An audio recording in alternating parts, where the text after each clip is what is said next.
Acordei à meio da noite ao ouvir o meu marido ao telefone com a amante, a garantir-lhe que no dia seguinte eu estaria morta. A vivenda de 700 quadrados seria dela. No dia seguinte, a minha sogra recebeu um telefonema. O seu filho tinha sofrido um acidente e falecido. Naquela noite, caía uma chuva torrencial.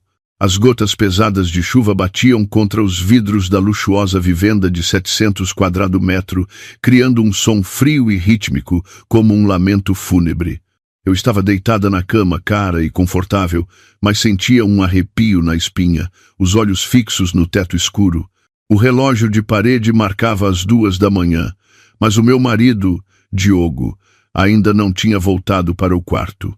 Em 5 anos de casamento, nunca senti esta casa tão grande e assustadoramente vazia como esta noite. Dizem que as mulheres têm um sexto sentido, especialmente quando a felicidade familiar está à beira do abismo. Eu revirava-me na cama, incapaz de dormir, com o coração a arder, uma ansiedade terrível a tomar conta de mim. Uma sensação de inquietação infiltrava-se em cada fibra do meu ser, o que me fez decidir levantar-me e ir à cozinha beber um pouco de água morna para me acalmar. A vivenda estava mergulhada na escuridão, iluminada apenas pela luz amarelada e fraca da lâmpada de presença que vinha do longo corredor. Caminhei silenciosamente sobre o mármore gelado, os meus pés descalços não faziam qualquer ruído. Ao passar pelo escritório de Diogo, vi um fino feixe de luz a escapar pela fresta da porta. Ele devia estar a trabalhar até tarde, como sempre. Senti uma pontada de compaixão misturada com culpa. Nos últimos 5 anos, eu tinha o estatuto de nora de uma família rica, vivendo uma vida de luxo, mas ainda não tinha conseguido dar um herdeiro a esta linhagem. O senhor Arthur e a dona Amélia, os meus sogros, criticavam-me abertamente. Diogo, por outro lado, sempre se mostrava um marido exemplar, confortando-me e dizendo para não me pressionar. Ao pensar naquela falsa benevolência, que um dia considerei uma bênção, preparei-me para abrir a porta e pedir-lhe que fosse dormir. Mas a minha mão mal tocou no puxador frio, parou no ar. Uma voz soou. Não o tom quente e amoroso que eu ouvia todos os dias, mas uma voz fria e cruel, quase irreconhecível. Diogo estava ao telefone. A sua voz sibilava por entre os dentes, cheia de raiva e impaciência. Tem calma, querida, já tratei de tudo, dizia ele. Amanhã é o nosso aniversário de 5 anos de casamento. Vou levá-la à Serra da Estrela para reavivar a chama. Fiquei paralisada, o coração a bater descontroladamente, como se fosse explodir no peito. Levá-la? Estaria a falar de mim? Prendi a respiração e encostei o ouvido à pesada porta de madeira, tentando ouvir cada palavra. Do outro lado da linha devia estar uma mulher, pois a voz de Diogo tornou-se assustadoramente doce. Ele continuou. Já contratei o Zé para tratar do assunto. Aquele troço da serra é muito deserto e costuma ter nevoeiro. Basta uma pequena virada de volante para o carro mergulhar num precipício de 1000 metros. Na altura, todos pensarão que foi apenas um acidente de viação. Espera pelas minhas boas notícias. Quando aquela mulher inútil morrer, esta vivenda e os 10 milhões de euros do seguro de vida serão nossos. Já a suportei a ela e a família dela por tempo demais. O mundo girou à minha volta. Tive de tapar a boca com força para não soltar um grito de horror. As minhas pernas fraquejaram e tive de me encostar à parede fria para não cair. Então, o homem com quem partilhei a cama durante 5 anos, o homem que sempre dizia que me amava e protegia, estava a planear matar-me de uma forma tão cruel. As suas palavras eram como facas afiadas a rasgar o meu coração, uma dor tão intensa que mal conseguia respirar. Na minha mente surgiram imagens da falsa felicidade que ele tinha construído. Os ramos de rosas vermelhas em dias especiais. Os jantares de família em que ele me servia comida à frente dos pais dele. Tudo não passava de uma encenação perfeita para esconder a natureza selvagem de uma besta disfarçada de homem. Ele tinha uma amante, uma mulher chamada Sofia, e, pior ainda, queria-me morta para se apoderar dos meus bens. Ouvi os seus passos no escritório, o som da sua risada satisfeita. Ele acrescentou: os meus pais também já a queriam despachar há muito tempo, mas desta forma é a única maneira de ficar com todo o patrimônio dela sem parecerem os maus da fita. Amanhã podes começar a preparar a celebração. As lágrimas corriam-me pelo rosto, salgadas nos meus lábios. Queria entrar de rompante, atacá-lo, perguntar-lhe por que me tratava de forma tão cruel. O que é que eu tinha feito de mal? Servi a família dele. Suportei o desprezo dos seus pais. Usei todas as minhas poupanças para apoiar os seus negócios. E, em troca, recebia uma sentença de morte, meticulosamente planeada para o dia do nosso aniversário de casamento. Mas a razão dizia-me para não agir por impulso. Se eu entrasse agora, ele poderia matar-me imediatamente para eliminar provas, e a minha morte seria considerada uma fatalidade súbita ou um acidente doméstico. Ninguém conheceria a sua verdadeira face. Eu tinha de viver. Tinha de viver para desmascarar este assassino. Tinha de lutar por justiça para mim e pelo amor cego que depositei na pessoa errada. Arrastei-me de volta para o quarto, cada passo um aperto no coração. Deitei-me na cama, puxei o cobertor sobre a cabeça, a tremer de medo e de ódio. A chuva lá fora continuava a cair torrencialmente, como se quisesse lavar toda a sujidade daquela casa. Aquela foi a noite mais longa da minha vida. Fingi dormir, mas os meus ouvidos estavam atentos a qualquer movimento. Cerca de 30 minutos depois, Diogo abriu a porta do quarto silenciosamente. Deitou-se ao meu lado com cuidado, envolvendo a minha cintura com o braço, como fazia todas as noites. O seu toque arrepiou-me. Uma onda de repulsa subiu-me pela garganta. Tive de morder o lábio com força até sangrar para não o empurrar. Ele sussurrou-me ao ouvido: dorme bem, meu amor. Amanhã teremos um dia muito especial. Aquelas palavras soaram como a despedida da própria morte. Fechei os olhos com força, as lágrimas a correrem para dentro, e jurei a mim mesma: Diogo, queres-me morta, mas eu não morrerei tão facilmente. O céu está a ver. Quem semeia ventos, colhe tempestades. A partir deste momento, a tua esposa dócil e submissa morreu. Amanhã, a mulher que acordar será uma Ana completamente diferente. Uma mulher que fará toda a tua família pagar por esta crueldade. A luz da manhã atravessou as cortinas, atingindo-me os olhos. Anunciava o início de um novo dia. Mas para mim, hoje já não era um dia de feliz aniversário, mas sim o início de uma luta de vida ou de morte. Levantei-me mais cedo do que o habitual. Fui à casa de banho e lavei o rosto com água fria para recuperar a lucidez. Olhando para o meu rosto pálido no espelho, com os olhos inchados de tanto chorar em silêncio durante a noite, disse a mim mesma que tinha de manter a calma, de representar o papel da esposa feliz na perfeição, sem deixar transparecer qualquer falha perante aquela raposa astuta. Apliquei uma maquilhagem leve para disfarçar as olheiras e escolhi um vestido verde, água que Diogo uma vez elogiou como o que me ficava melhor. Ao descer as escadas, vi que Diogo já estava de pé, ocupado na cozinha. Um delicioso cheiro a café e pastéis de nata acabados de fazer enchia o ar. Ao ver-me, ele virou-se com um sorriso radiante, os seus olhos a brilhar com um falso amor. Bom dia, querida. Fui à tua pastelaria preferida buscar o pequeno almoço. Hoje temos uma longa viagem. Precisas de comer bem para teres energia para apreciar a paisagem. Olhei para os pastéis dourados na mesa e o meu estômago revirou-se de náusea. Antes, sempre que ele mostrava estes pequenos gestos de carinho, eu ficava comovida até as lágrimas, agradecendo aos céus por me terem dado um marido tão atencioso. Mas agora, ao olhar para aquela comida, só via uma falsidade repugnante. Talvez ele quisesse que eu comesse bem a minha última refeição antes de me enviar para o outro mundo. Ou talvez tivesse colocado um sedativo na comida para eu adormecer no carro, facilitando o seu plano. Tentei reprimir a repulsa. Sentei-me e sorri fracamente. Obrigada, querido. És tão atencioso. Diogo sentou-se à minha frente, a observar-me atentamente enquanto eu comia, olhando de vez em quando para o relógio de parede com impaciência. Os meus sogros, o senhor Arthur e a dona Amélia, também desceram. Ao verem-nos prontos para a viagem, dona Amélia torceu o nariz e disse, com a sua voz azeda: aniversário? Todos os anos a mesma coisa, a gastar dinheiro.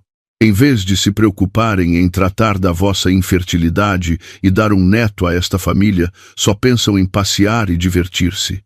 Uma mulher que não consegue dar à luz, mesmo que se cubra de ouro, não vale nada.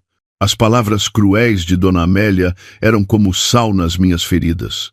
Durante 5 anos, não houve um dia em que não tivesse de ouvir aqueles insultos.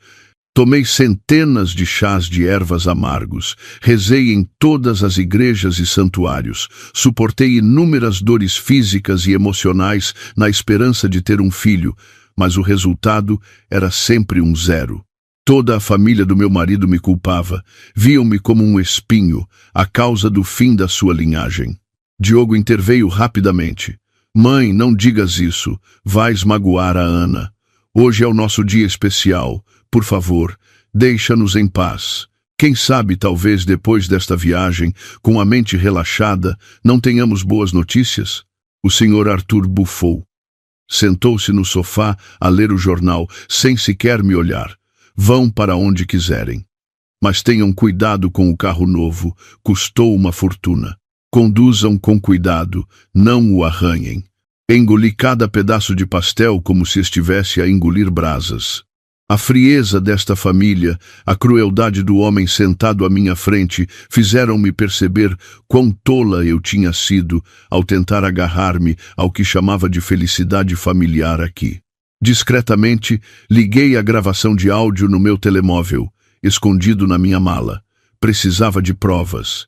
Precisava de gravar todas as mentiras, todas as ações suspeitas de Diogo naquele dia. Depois do pequeno almoço, Diogo apressou-me para o carro.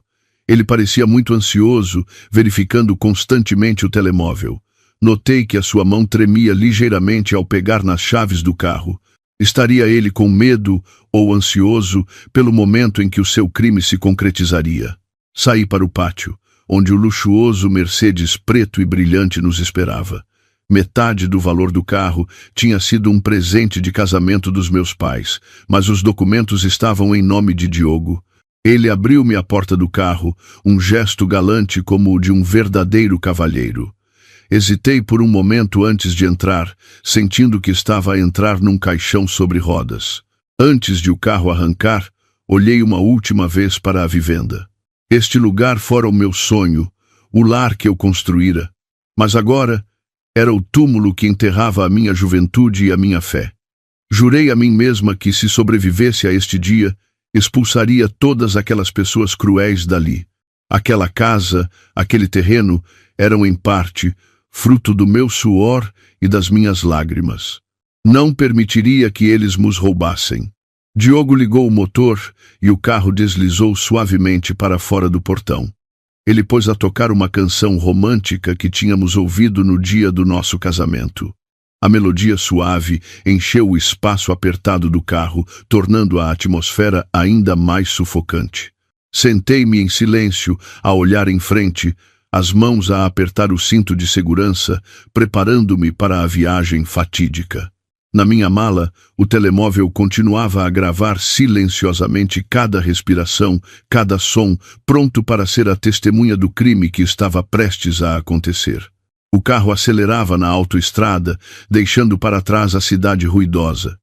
Diogo conduzia bastante depressa, olhando ocasionalmente pelo espelho retrovisor como se estivesse a vigiar alguém. Eu, no lugar do passageiro, tentava manter uma expressão o mais calma possível, fazendo-lhe perguntas triviais para que ele não suspeitasse de nada. Querido, por que saímos tão cedo? Pensei que só íamos a meio da manhã, perguntei. Diogo sobressaltou-se e explicou apressadamente. Para apanharmos o tempo mais fresco, e quero dedicar-te o dia inteiro.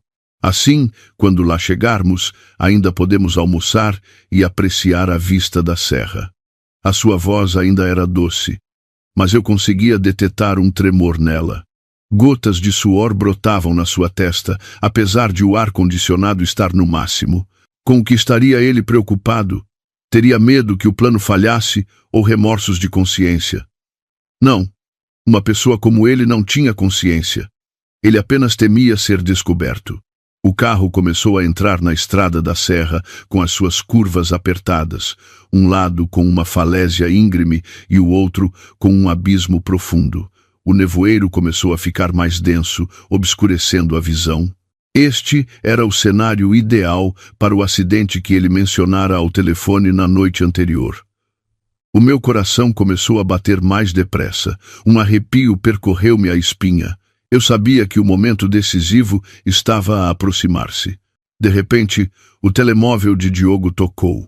Ele olhou para o ecrã, a sua expressão mudou drasticamente e desligou a chamada rapidamente. Fingi inocência e perguntei: "Quem era, querido? Por que não atendeste?" Diogo gaguejou. Era um número desconhecido, provavelmente a vender seguros ou imóveis. É uma chatice, não quis atender para não estragar o momento. Mas, poucos minutos depois, começaram a chegar mensagens de texto incessantemente. Diogo parecia agitado e o seu controle sobre o volante começou a vacilar. Ele encostou o carro na berma, num pequeno descampado deserto. "Espera aqui um bocadinho, querida", disse ele. "Vou só verificar os pneus." Senti o carro a abanar um pouco e conduzir na serra é perigoso. Acenei com a cabeça em alerta máximo. Diogo abriu a porta, saiu e deu a volta ao carro. Olhei pelo espelho retrovisor e vi que ele não estava a verificar os pneus, mas sim a fazer uma chamada furtiva. A sua postura era apressada, gesticulava descontroladamente, o rosto vermelho de fúria. Ele devia estar a discutir com alguém. Com cuidado, tirei o cinto de segurança, a mão firmemente no puxador da porta, pronta para fugir a qualquer momento. Baixei um pouco o vidro para tentar ouvir. O vento forte dificultava a audição, mas consegui apanhar algumas frases. Ouvi-o gritar ao telefone: "Por que é que mudaste de ideias à última da hora? Eu já te transferi o sinal. Se não o fazes, contrato outro. Não te armes em esperto comigo." Então, o assassino contratado, o tal Zé, estava a criar problemas. Talvez quisesse mais dinheiro ou tivesse surgido um imprevisto. Esta era a minha oportunidade. Se o plano deles falhasse, eu teria mais tempo para agir. Diogo desligou, deu um pontapé violento no pneu e voltou para o carro. O seu rosto estava sombrio, a máscara de doçura tinha desaparecido. Ele não disse nada, ligou o motor e acelerou bruscamente. Perguntei, timidamente: "Está tudo bem com o carro, querido?" Ele gritou: "Sim, está tudo bem. Fica quieta e não faças mais perguntas. Estou com uma dor de cabeça." A sua mudança de atitude confirmou as minhas suspeitas de que o plano dele estava a correr mal. Depois de mais um bocado a conduzir, Diogo travou de repente. À nossa frente, um caminhão velho bloqueava a estrada. Um homem corpulento, coberto de tatuagens e com uma cara de poucos amigos, desceu e fez sinal a Diogo para parar. Diogo empalideceu e murmurou uma praga. Virou-se para mim e disse: "Fica no carro, tranca as portas e não saias por nada deste mundo. Vou ver o que se passa." Observei Diogo a caminhar em direção ao estranho. Os dois começaram a falar. A conversa parecia tensa. O homem apontava para o rosto de Diogo e depois para o nosso carro. Diogo parecia intimidado. Baixou a cabeça, tirou a carteira e deu ao homem um maço de notas. Mas o outro abanou a cabeça, afastou a mão de Diogo e arrastou-o em direção ao seu caminhão. Fiquei em pânico, sem perceber o que se estava a passar. Seria aquele o Zé, o homem contratado para me matar, porque estaria a ameaçar o Diogo? Ou seria uma encenação de um assalto para nos matar aos dois e forjar a cena do crime? Nesse momento, o homem empurrou Diogo ao chão e saltou para dentro do nosso Mercedes. Ele ligou o motor. Eu gritei. tentando desesperadamente abrir a porta para saltar, mas as portas tinham sido trancadas centralmente do lado do condutor. O estranho virou-se para mim com um sorriso malicioso. Os seus dentes amarelos eram nojentos. "Calma aí, menina bonita", disse ele. "O teu marido deu-me a ti e a este carro. Hoje vou levar-te numa viagem inesquecível." O carro arrancou a toda a velocidade, deixando-me em desespero. Olhei para trás pelo vidro e vi Diogo a levantar-se cambaleante, a correr atrás do carro por um bocado antes de cair de joelhos na estrada, a observar impotente. Mas esperem. O olhar de Diogo naquele momento não era de preocupação por mim, mas sim de puro terror por perder os seus bens. Ele temia perder o carro, temia perder a ferramenta que lhe daria o dinheiro do seguro. Não havia um pingo de afeto de marido. O carro acelerava loucamente pela estrada sinuosa da serra. O homem conduzia a uma velocidade assustadora, a fazer zigue-zagues. Cheirava intensamente a álcool e balbuciava coisas sem sentido, amaldiçoando Diogo por ser um cobarde, por contratar alguém para matar a esposa e depois tentar regatear o preço. Ele disse que hoje lhes daria uma lição aos dois. Ficaria com o carro como pagamento da dívida e depois veria o que fazer comigo. Percebi que isto já não fazia parte do plano de Diogo. O tal Zé tinha se virado contra ele ou estava simplesmente bêbado e fora de controlo. A minha vida estava por um fio, nas mãos de um bêbado enlouquecido. Tentei manter a calma e encontrar uma forma de escapar. Vi que o meu telemóvel ainda estava na minha mão, mas a rede era fraca, ia e vinha. Consegui enviar uma mensagem com a minha localização para a Beatriz, a minha melhor amiga advogada, com um texto curto: "Socorro. Serra da Estrela. Carro roubado." Mal enviei a mensagem, o carro balançou violentamente. O condutor bêbado perdeu o controle do volante numa curva apertada. O carro embateu com força no raio de proteção. O som de metal a rasgar ecoou. Os vidros estilhaçaram-se. O mundo à minha frente virou-se do avesso. O carro capotou várias vezes e depois mergulhou no abismo. Naquele momento de terror, só consegui pensar nos meus pais idosos e em toda a injustiça que ainda não tinha sido vingada. Fechei os olhos, entregando-me ao destino. Ouviu-se uma grande explosão. E depois, tudo ficou escuro. Acordei com uma dor aguda por todo o corpo. Sentia-me como se os meus ossos se tivessem partido em 1000 pedaços. O cheiro a terra e plantas misturava-se com o cheiro acre a gasolina queimada, fazendo-me tossir. Abri os olhos. À minha volta havia uma densa folhagem que bloqueava a vista do céu. Levei algum tempo a processar o que tinha acontecido. O carro tinha caído no precipício, mas naquele momento fatal, a porta do passageiro abriu-se com um impacto no raio. Fui projetada para fora, caindo num arbusto denso a meio da encosta. O carro, juntamente com o condutor bêbado, tinha caído no fundo do abismo. Tentei mover os braços e as pernas. Felizmente, apesar dos arranhões e da dor por todo o corpo, parecia que não tinha nenhum osso partido. Agarrei-me às raízes das árvores e arrastei-me lentamente para cima, em direção à estrada. Olhando para o fundo do abismo, vi uma coluna de fumo preto a subir, com um som ocasional de pequenas explosões. O Zé estava morto. Morto no meu lugar, na armadilha que o próprio Diogo tinha montado. Mal cheguei à berma da estrada, ouvi o som de sirenes de ambulâncias e da polícia a aproximar-se. Escondi-me rapidamente atrás de uma grande rocha. Não podia revelar-me já. Precisava de saber onde estava o Diogo e que teatro ele iria fazer a seguir. Toquei no bolso do meu casaco. O ecrã do telemóvel estava estilhaçado, mas felizmente ainda funcionava. Tremendo, liguei para a Beatriz. Ela atendeu imediatamente, a voz embargada pela preocupação. "Beatriz, ajuda-me. Estou viva." Cerca de 30 minutos depois, a Beatriz chegou para me ir buscar a uma curva discreta, longe da atenção das autoridades que tinham isolado o local do acidente. Ao ver-me em farrapos, com o rosto coberto de sangue e lama, A Beatriz desatou a chorar.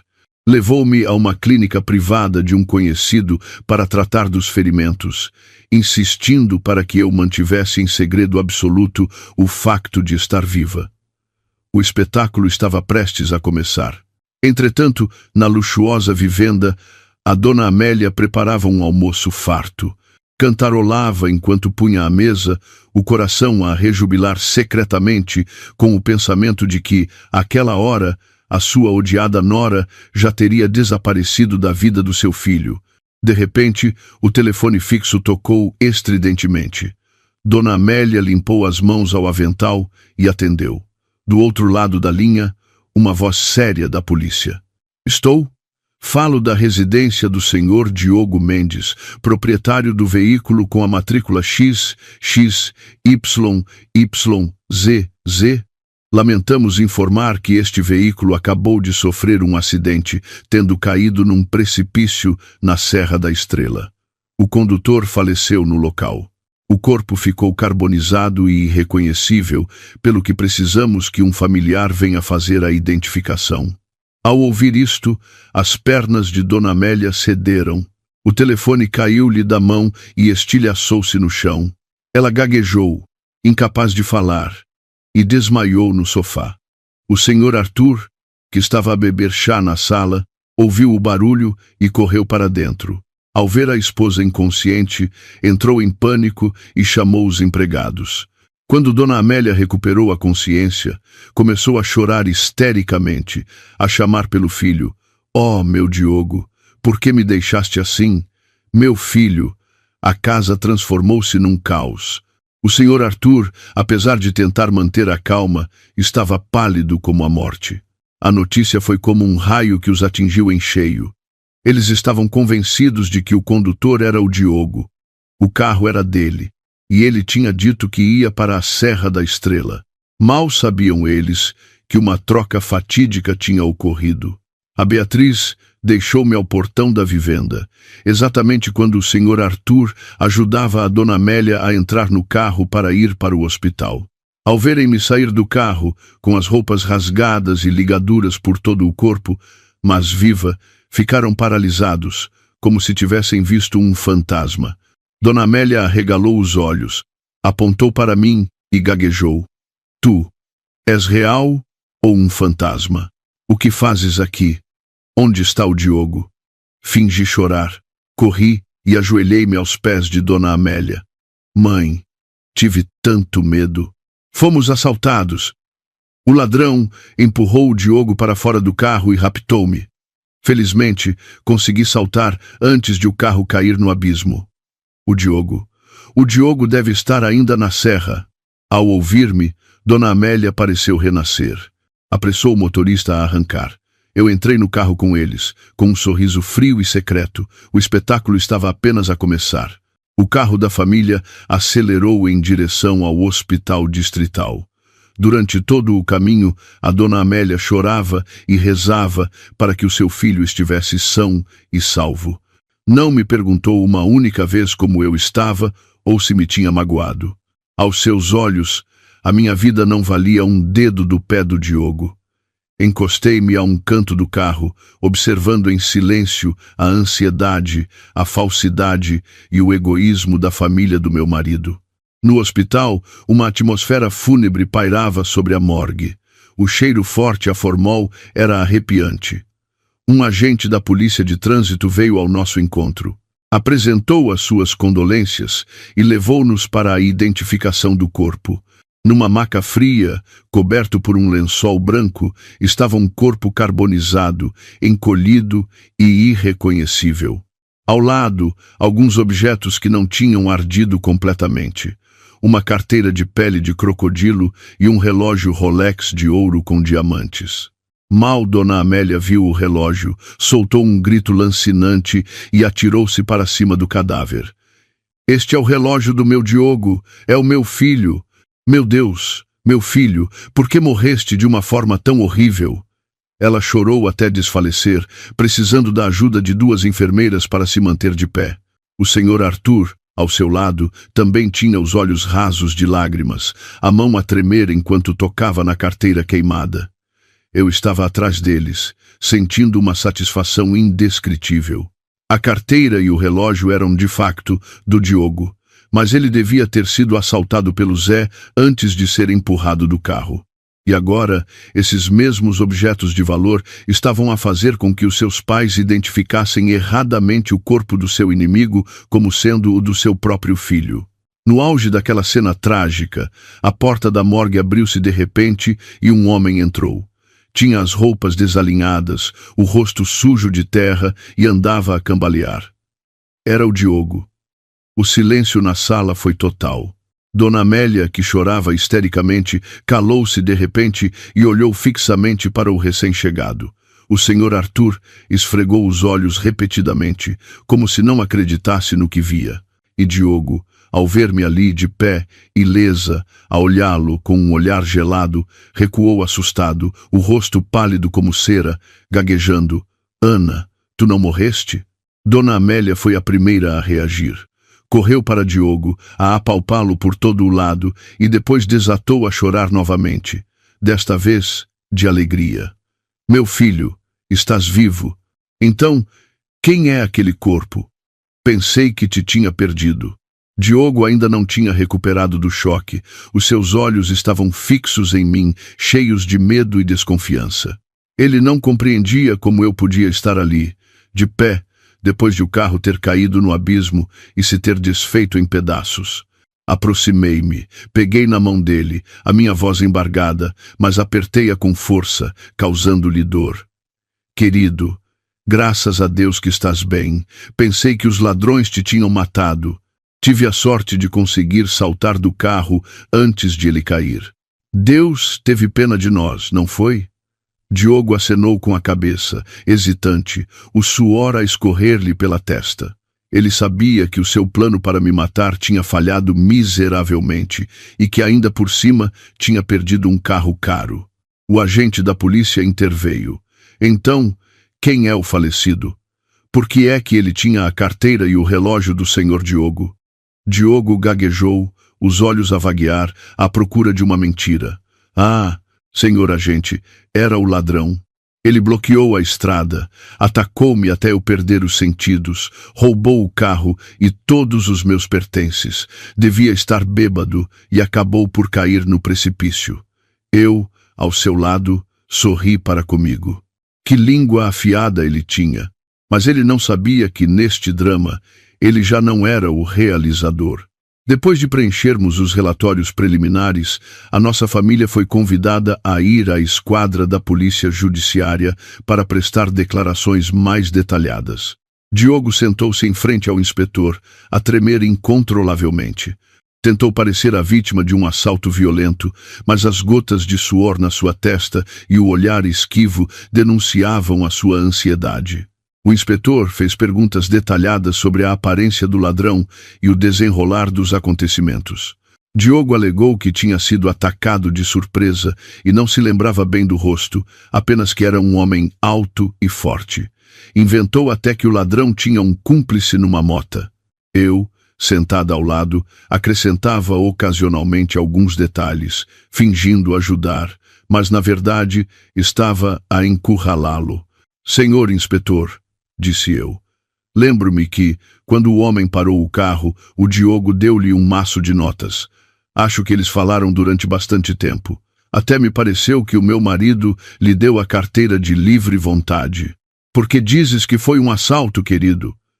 Diogo virou-se bruscamente para mim, os olhos a fuzilarem-me. "Tu és mulher, o que é que sabes?" Fiquei em pânico e dei-lhe o dinheiro na esperança de que ele nos poupasse. "Não digas disparates que só complicam a investigação." O inspetor olhou para Diogo com desconfiança e depois virou-se para mim, pedindo mais pormenores sobre a entrega do dinheiro. Fingi estar assustada. Encolhi-me contra Diogo e pedi desculpa, dizendo que devia estar confusa devido ao choque. Mas eu sabia que a semente da dúvida tinha sido plantada na mente dos agentes da lei. Quando a polícia apresentou a carteira encontrada no corpo da vítima, Diogo olhou para ela como se visse a prova do seu crime. Hesitou, sem coragem de a pegar. Dentro dela não estavam apenas os seus documentos, mas possivelmente outras coisas relacionadas com um negócio sujo entre ele e o Zé. Ele disse apressadamente: podem ficar com ela como prova. Quando o caso estiver resolvido, devolvem-ma. Ao sairmos da esquadra, Diogo suspirou de alívio, como se tivesse escapado à morte. Mas mal saímos do portão, virou-se para mim com um olhar de ódio. Chegando à casa, arrastou-me para o quarto e trancou a porta. Aproximou seu rosto do meu e sibilou: se tens amor à vida, cala essa boca. Se disseres uma única palavra sobre o que aconteceu hoje a alguém, não me culpes por ser cruel. Olhei-o nos olhos, sem o medo de antes. Respondi calmamente: por que estás tão tenso? Sou tua mulher. Se não te defender a ti, defendo quem? Mas tens de ter cuidado. A polícia é muito competente, não é fácil enganá-los. Além disso, aquele homem que morreu parecia-me familiar. Acho que já ouvia falar contigo num café qualquer. Diogo sobressaltou-se, largou-me e recuou.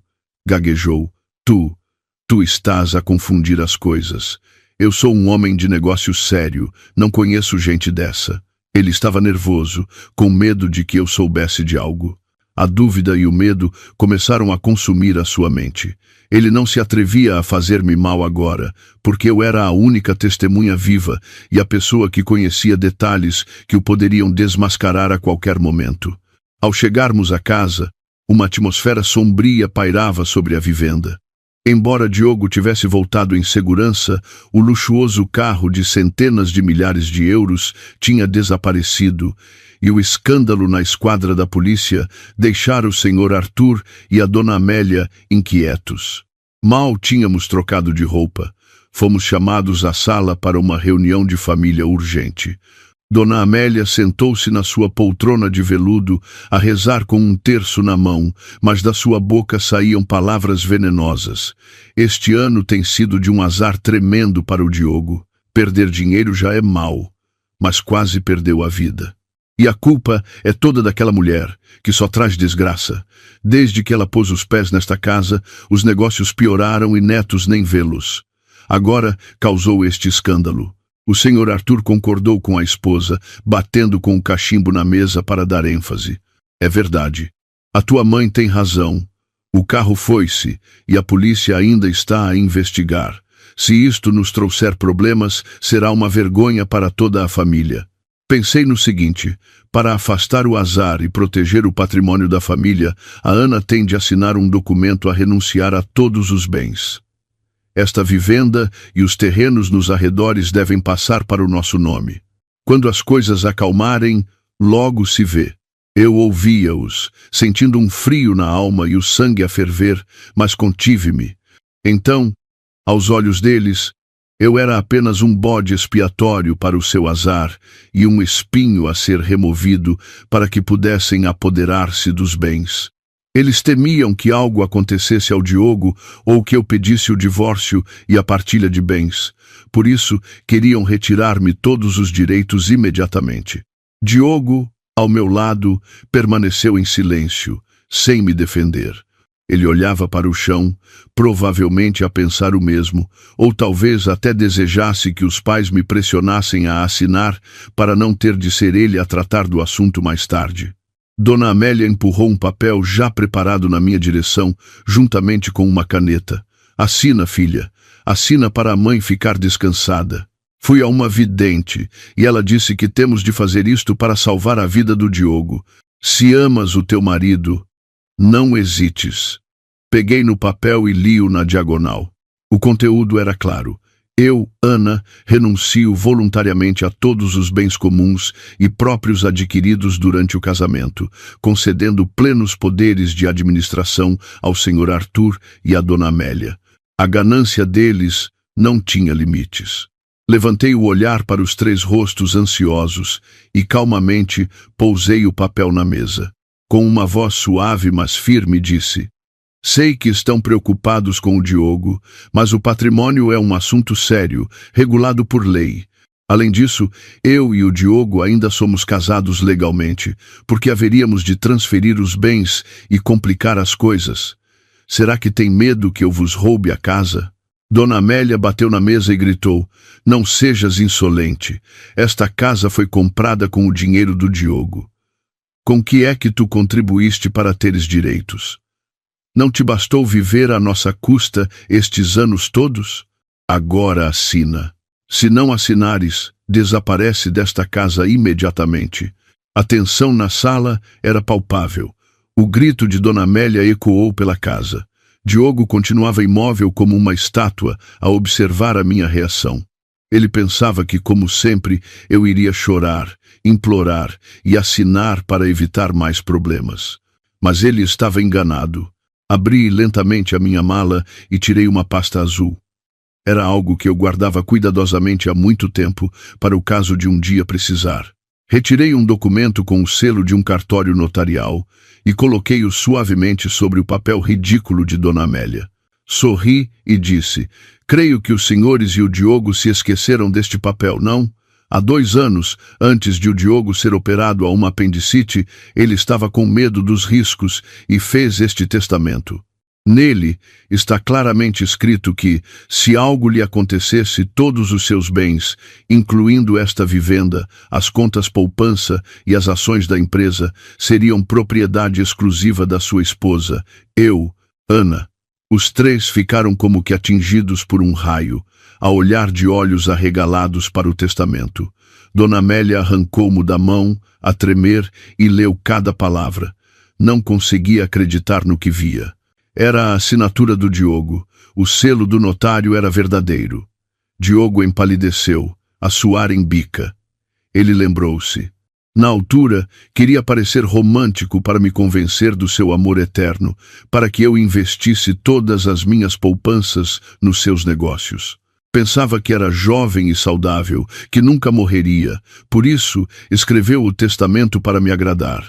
Nunca imaginou que aquele papel se tornaria o meu escudo e uma sentença suspensa sobre a sua cabeça.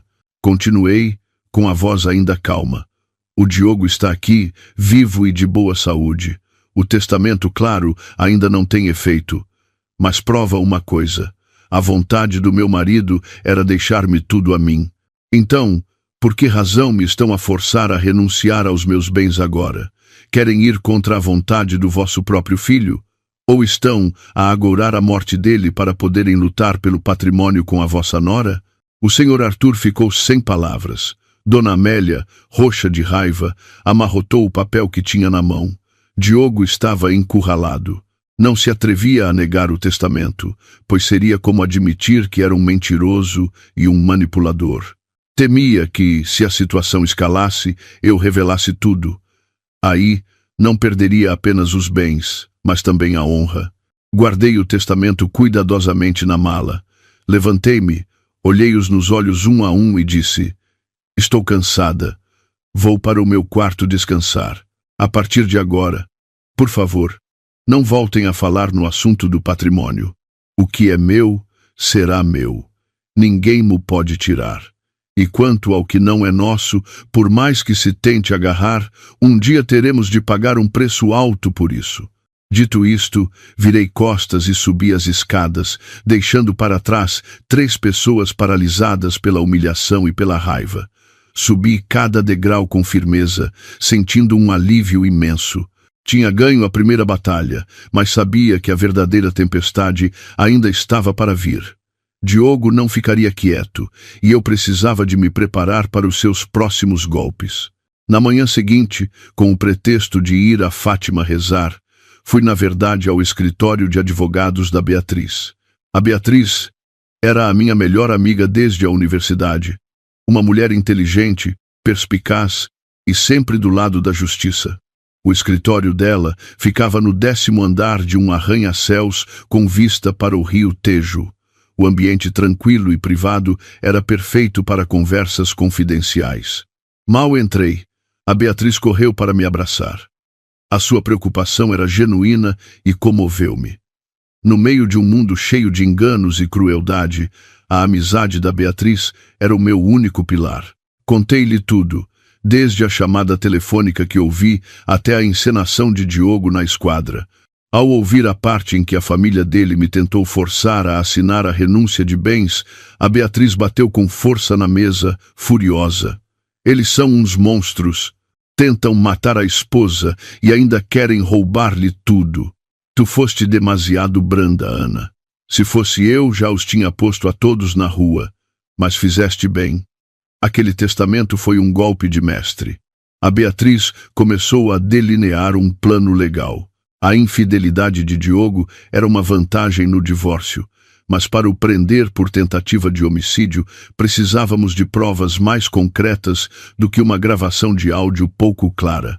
Precisávamos de encontrar a ligação entre Diogo e o Zé, o homem que morreu no meu lugar.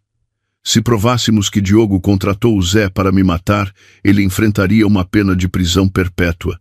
A Beatriz aconselhou-me também a pedir secretamente o arresto dos bens comuns para evitar que Diogo os desviasse. Ela iria ajudar-me a redigir as queixas para o tribunal e para as autoridades. Tens de ser forte, Ana, disse ela. Esta luta não é só por dinheiro, é pela tua honra e pela tua vida. Estarei sempre aqui para te apoiar. Vamos desmascarar esse traidor. Acenei com a cabeça, cheia de determinação. Pedi a Beatriz que me recomendasse um detetive privado de confiança para investigar a Sofia, a amante de Diogo. Eu queria saber quem ela era, que relação tinha com o Zé e, mais importante, quantos segredos de Diogo ela conhecia. Conhecer o inimigo era a chave para a vitória. Ao sair do escritório, senti-me revigorada. Fui a uma loja de tecnologia e comprei uma caneta com gravador e várias microcâmaras. Iria transformar aquela casa numa armadilha para que Diogo caísse nela por sua própria vontade. Cheguei à casa e o ambiente continuava pesado. Diogo não estava. Devia estar a tentar resolver o problema do acidente ou a encontrar-se com a amante para planear o próximo passo. Os meus sogros estavam fechados no quarto. Era a minha oportunidade. Subi sorrateiramente ao escritório de Diogo. Normalmente era uma sala inviolável, mas hoje, talvez devido ao pânico, ele tinha se esquecido de a trancar. Entrei. A sala cheirava a tabaco e a álcool. Papéis espalhados pela secretária demonstravam o estado de espírito do seu dono. Ignorei a desordem e fui direta a um quadro a óleo pendurado na parede. Atrás dele havia um cofre embutido. Respirei fundo. Diogo era muito desconfiado e mudava a senha constantemente, mas era também muito supersticioso. Acreditava que os números associados a boas memórias traziam sorte. Ele uma vez gabou-se de que o dia do nosso primeiro encontro fora o mais sortudo da sua vida. Tremendo, digitei no teclado numérico a data do nosso primeiro encontro, 6 anos antes, 12 de outubro de 2018.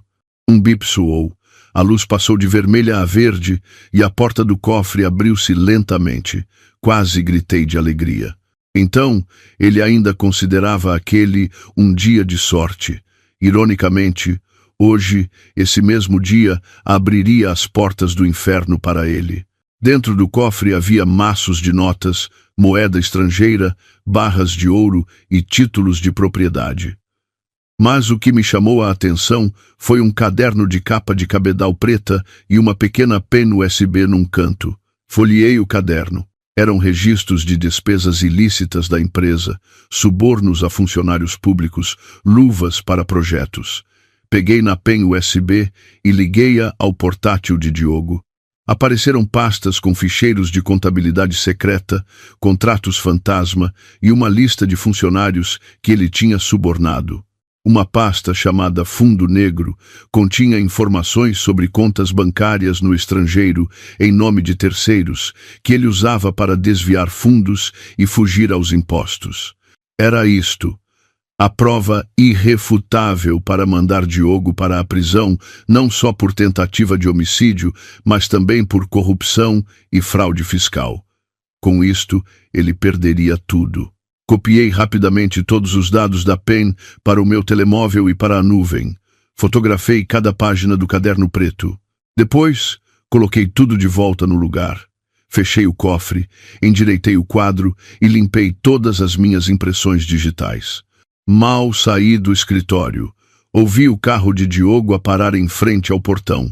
Corri para o quarto e fingi dormir. Poucos minutos depois, Diogo entrou.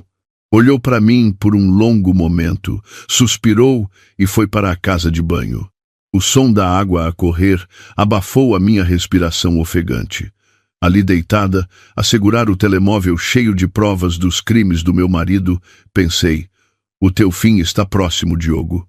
3 dias depois, o detetive enviou-me um dossiê detalhado sobre o Zé e a sua relação com a Sofia. As informações eram chocantes. Zé, ou José, era um criminoso conhecido, especialista em cobranças difíceis, que tinha saído da prisão há 6 meses. E o mais surpreendente, o Zé era primo afastado da Sofia. Então, a amante não era apenas uma destruidora de lares, mas também cúmplice e intermediária no plano para me matar. Um par perfeito. O detetive também me forneceu um extrato bancário que mostrava uma transferência de 50 mil euros de Diogo para o Zé, 2 dias antes do acidente.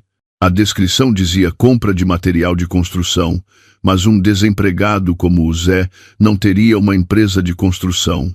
Era a prova irrefutável do contrato para me matar. A Beatriz ligou-me, entusiasmada. Ana, descobri o historial clínico do Zé.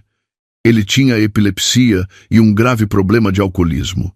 O facto de o Diogo ter contratado alguém tão instável para provocar um acidente mostra que ele queria criar o cenário de um acidente casual perfeito.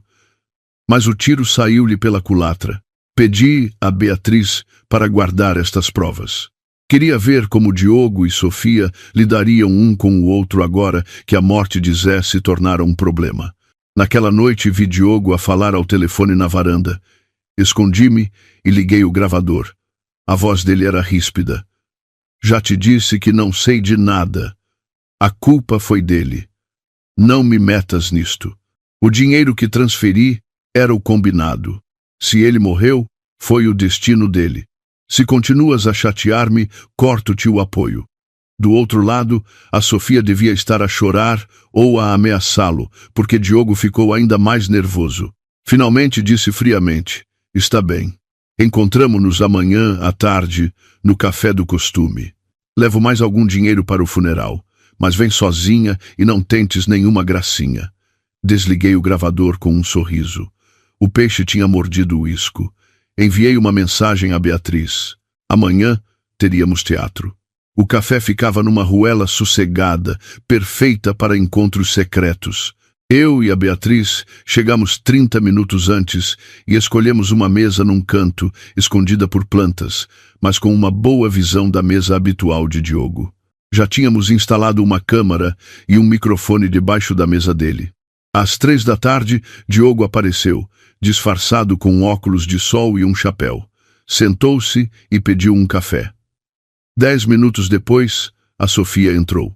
Era jovem e bonita, mas tinha o rosto inchado e os olhos vermelhos. Mal se sentou, começou a discussão. O que vais fazer? O meu primo morreu e a família dele quer fazer queixa. Disseste que era só um susto, não que era para ele morrer. Tu mataste-o de propósito para te livrares dele, não foi? Diogo sibilou. Cala a boca. Quem lhe mandou beber tanto antes de conduzir? Eu disse-lhe para bater de leve no raio, só isso. Ele foi estúpido e morreu. Agora queres o quê? Que vamos todos presos? Sofia chorava. Falas com uma facilidade. A mulher e os filhos dele precisam de ajuda. Os 50 mil euros mal chegaram para pagar as dívidas de jogo dele. Dá-me mais 100 mil, e eu convenço a família a desistir da queixa. Diogo riu-se. 100 mil? Achas que eu imprimo dinheiro? A minha mulher ainda não morreu. O patrimônio ainda é dela. Não me pressiones, ou ainda te acontece o mesmo. Eu, no meu canto, ouvia tudo, o sangue a ferver. A vida de uma pessoa, para eles, era apenas um número numa negociação. A Beatriz apertou-me a mão, a pedir calma. A Sofia, vendo a dureza de Diogo, mudou de tom. Não te armes em esperto. Eu guardei as mensagens e as gravações em que me pedes para contratar o meu primo para matar a tua mulher. Se não me deres o dinheiro, entrego tudo à polícia e à tua querida esposa. Diogo, lívido, levantou-se e deu-lhe uma bofetada que a atirou ao chão. Atreves-te a ameaçar-me? Tu também és cúmplice. Se eu for preso, tu também vais. Faço-te desaparecer como fiz ao Zé. A Sofia chorava, assustada com a violência do seu amante. A discussão, gravada na íntegra, era a prova viva do crime deles. A Sofia, depois da bofetada, levantou-se. O medo nos seus olhos deu lugar a um ódio profundo. Ameaças-me? Achas que tenho medo de ti? És um cobarde, um monstro inútil. Não me admira que a tua mulher não te tenha dado filhos em 5 anos. Diogo ficou paralisado. A Sofia gritou, para quem quisesse ouvir: não penses que eu não sei que és estéril. Deixaste a tua mulher tomar tratamentos horríveis durante anos. Deixaste a tua família humilhá-la, quando o problema sempre foste tu. Foste a uma clínica de fertilidade há 3 anos. Eu vi os resultados que escondes na gaveta da tua empresa. Fotografei tudo. Ias enganar-me também a mim? As palavras dela foram como uma bomba que explodiu no café e no meu coração. Fiquei tonta, o mundo a girar. Estéril. O Diogo era estéril. Durante 5 anos, vivi um inferno por um crime que não cometi. Suportei tratamentos dolorosos, humilhações, e tudo em vão. E ele, o marido compreensivo, sabia de tudo. Ele deixou-me sofrer para proteger o seu ego frágil. As lágrimas corriam-me pelo rosto, não de dor, mas de ódio. O Diogo não quis apenas matar o meu corpo, ele já tinha matado a minha alma durante 5 anos com a sua mentira monstruosa. A Beatriz abraçou-me, a chorar comigo. Calma, Ana. Agora que sabes a verdade, tens de ser ainda mais forte para o fazeres pagar por cada lágrima que choraste. Ao sair do café, senti que tinha renascido. Se o acidente fora um renascimento físico, a verdade sobre a infertilidade de Diogo foi um renascimento espiritual. Durante 5 anos, vivi de cabeça baixa, sentindo-me culpada. Mas tudo não passou de um sacrifício cego por alguém que não merecia. Beatriz, disse eu, com uma nova determinação, avança com o pedido de divórcio unilateral imediatamente. Não consigo viver mais 1 segundo com aquele monstro. Naquela tarde, fomos a um cartório autenticar todas as provas que tínhamos reunido. Redigimos também uma queixa-crime à polícia judiciária. Eu já não tinha medo. Voltei a casa com uma postura diferente.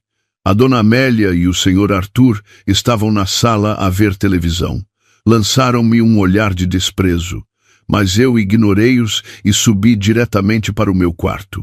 Comecei a fazer as malas, a levar apenas o que era verdadeiramente meu. Peguei na nossa fotografia de casamento. O meu sorriso era radiante, cheio de confiança. O dele, agora eu via, era falso e calculista. Cortei a fotografia ao meio. A parte dele foi para o lixo. A minha parte, guardei-a na carteira. Naquela noite, Diogo chegou à casa bêbado. Insultou-me, culpando-me por todo o seu azar. Desaparece da minha vista. Olhei para ele com pena e disse calmamente: não te preocupes, eu vou. Mas antes vou devolver-te tudo o que me fizeste. Ele ficou surpreendido com a minha calma, mas o álcool venceu-o e ele adormeceu a ressonar. Dorme bem, Diogo, pensei. Pode ser a tua última noite de sono nesta vivenda. No dia seguinte, encontrei-me com a Sofia num parque. Ela estava assustada. Mostrei-lhe um vídeo que tinha gravado na noite anterior, de Diogo a contratar outro homem para a fazer desaparecer. Ele sabe demais, dizia Diogo no vídeo. Ao ver aquilo, a Sofia ficou pálida de terror. Percebeu que, para Diogo, ela também era descartável. Ajuda-me, por favor, implorou ela. Não quero morrer. Eu disse-lhe que a única forma de se salvar era cooperar comigo, testemunhar contra ele. Em troca, a lei seria mais branda com ela. Ela concordou, em lágrimas. Entregou-me todas as provas que tinha contra Diogo, incluindo informações sobre os seus esquemas de lavagem de dinheiro. Dei-lhe um bilhete de avião e algum dinheiro para ela se esconder por uns dias. A aliança das mulheres traídas estava formada. O dia do acerto de contas chegou. Fui ao mercado e comprei os ingredientes para um banquete, todos os pratos favoritos da família do meu marido. Cozinhei a tarde inteira. Eles pensaram que eu estava a tentar agradar-lhes, a redimir-me. À noite, sentámo-nos todos à mesa. Servi-lhes vinho. Levantei o meu copo. Um brinde. Este pode ser o último jantar que teremos todos juntos. Dona Amélia franziu o sobrolho. Que disparate é esse? Ignorei-a. Peguei no comando da televisão e liguei o meu telemóvel ao ecrã. Em vez das notícias, apareceu o vídeo da discussão no café. As acusações, as ameaças, a revelação da infertilidade de Diogo. O som de mastigação na sala cessou. O copo do senhor Arthur caiu e partiu-se. O queixo de Dona Amélia descaiu. Diogo ficou cinzento como um fantasma. Quando o vídeo acabou, o silêncio era aterrador. Então já ouviram? Perguntei calmamente. A vossa nora não é estéril. Quem acabou com a vossa linhagem foi o vosso querido filho. E foi ele também que planeou matar-me para ficar com o dinheiro. Dona Amélia virou-se para o filho, a voz a falhar. Diogo, é verdade? Tu és estéril? Por que nos escondeste isto? Diogo não conseguia levantar a cabeça. O senhor Arthur agarrou o peito, a sufocar de raiva e desilusão. E mais uma coisa, acrescentei.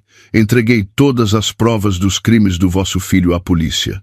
A esta hora já devem estar a caminho. Aproveitem o jantar. A comida da prisão não deve ser tão boa. Ao ouvir a palavra polícia, Diogo explodiu.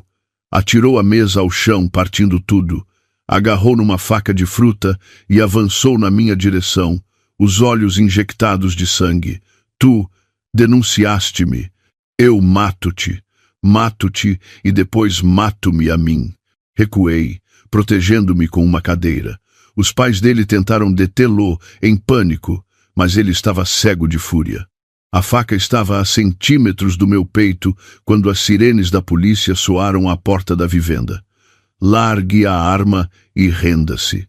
Ecoou um altifalante. A porta foi arrombada e dezenas de polícias invadiram a sala. A faca caiu da mão de Diogo. O seu corpo amoleceu de terror. Foi algemado. Enquanto o levavam, a Dona Amélia corria atrás do carro da polícia, a gritar em desespero. O senhor Arthur desabou numa cadeira, o olhar perdido. Eu fiquei no meio da sala caótica, sem sentir qualquer pena. Era o preço que tinham de pagar. O caso de Diogo chocou o país. Com as provas esmagadoras e o testemunho de Sofia, ele foi condenado à prisão perpétua. O tribunal concedeu-me a maior parte do patrimônio como compensação. No dia em que tomei posse oficial da casa, o senhor Arthur e a Dona Amélia recusaram-se a sair. Gritaram, insultaram-me, mas os vizinhos, que agora conheciam a verdade, desprezavam-nos. Tive de chamar as autoridades para os expulsar. Vê-los a sair com os seus sacos de roupa, velhos e derrotados, não me deu prazer, apenas uma tristeza profunda pela natureza humana. Voltaram para a sua aldeia, mas a vergonha perseguiu-os. O senhor Arthur morreu poucos meses depois, de desgosto. Dona Amélia enlouqueceu, passando os dias a vaguear e a chamar pelo filho. Eu vendi a vivenda. Aquele lugar guardava demasiadas memórias dolorosas. Com o dinheiro, construí uma casa nova para os meus pais e doei uma grande parte a abrigos para mulheres vítimas de violência doméstica e a orfanatos. Queria transformar aquele dinheiro sujo em algo bom, curar as feridas de outros como forma de curar as minhas. Antes de deixar Lisboa, visitei o Diogo na prisão uma última vez. Ele estava magro, o cabelo branco, embora tivesse pouco mais de 30 anos. Pediu-me perdão. Olhei para ele, o coração em paz. Eu já não te odeio, Diogo. O ódio só nos faz mal a nós.